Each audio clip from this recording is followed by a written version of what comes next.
Let's start with something which has caused controversy for some of Scotland's parents who have children at school. 4 years ago, you might remember, the Scottish Government's Health and Wellbeing Census made headlines because it asked some pupils as young as 14 about their sexual experiences. Some parents say they weren't informed about this survey. They're also worried their children could be identified from the research. The Scottish Government said that's not the case. Well, BBC Scotland News has learned that data from this survey has now been offered to external researchers. On this subject, we spoke to parent Sonia, who says people have lost trust over what's happened. On the surface, it all looked very innocent because it was just simply a survey on health and well-being. So what could possibly be risky or oversensitive about that? And it was only once you then looked several layers down into the information, you realise this was a much bigger exercise. They also wouldn't let parents see the questions. They wouldn't even let counsellors see the questions. And once we're starting to keep secrets from parents and secrets from children, and we're not asking parents to actively consent, then we create a whole new level of risk and we start to break trust with between schools and parents. Well, just to reiterate, the Scottish Government has told us all participants in the survey had the opportunity to skip questions. The data would only be used for statistics and participants would not be identifiable. Well, earlier I spoke to Gavin Yates, who is the Chief Executive of the parents' organisation Connect, who says that parents have been concerned.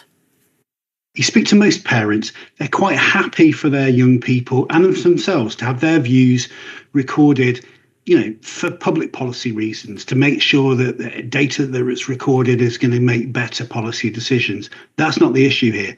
The issue is one about consent in the main.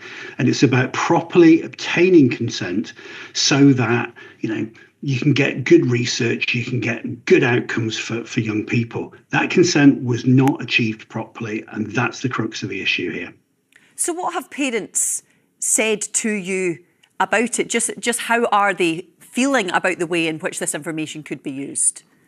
I think parents have been really, really stressed out and worried. I mean, they came to, there was a group of parents that came to Connect, quite a while ago now, and they raised their concerns. They've raised their issues through parliamentarians, through the Scottish Parliament. They have obviously raised that with the Information Commissioner as well. And so they're pretty stressed out about the whole thing, and they're worried about their children as well. As I said, there is nothing wrong with better quality research, but we need to make sure that things are done properly, and that when you ask for consent, that consent is opt-in, not opt-out.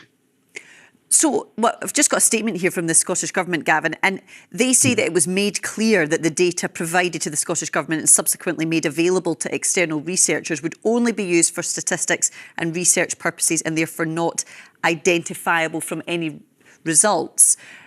Are you concerned that this wasn't clear enough to parents? Well, it wasn't clear enough, and B, that's not what the Information Commissioner said. The Information Commissioner was worried about the way that data was obtained, and he was pretty clear about that as well. So, it's not for me to claim anybody was being disingenuous about that. But what's clear here is that parents are not happy about it, and there needs to be a proper response. What can be done going forward, Gavin? Are there concerns? There'll be parents that don't want to see this kind of situation happening again. They'll be hoping that lessons can be learned, I'm going to guess. Well, I'm really confident that lessons can be learned, because there's a really easy way to do this, right? Is next time we want to do surveys, and as I said, there's nothing wrong with asking decent questions. Let's face it, we all want to get a better understanding of some of the stresses that our young people are facing. So there's nothing wrong with that. The way to do it though is to come to parents and carers and to young people as well and ask them to opt in and say, look, this is what we're going to use the information for. We're going to be absolutely clear about it up front. This is what we're hoping to achieve by it. And your views matter to us. And then, we can actually move forward in a really, really positive way, I think. But we just need to do things properly, by the book, get parents on side and get young people on side as well.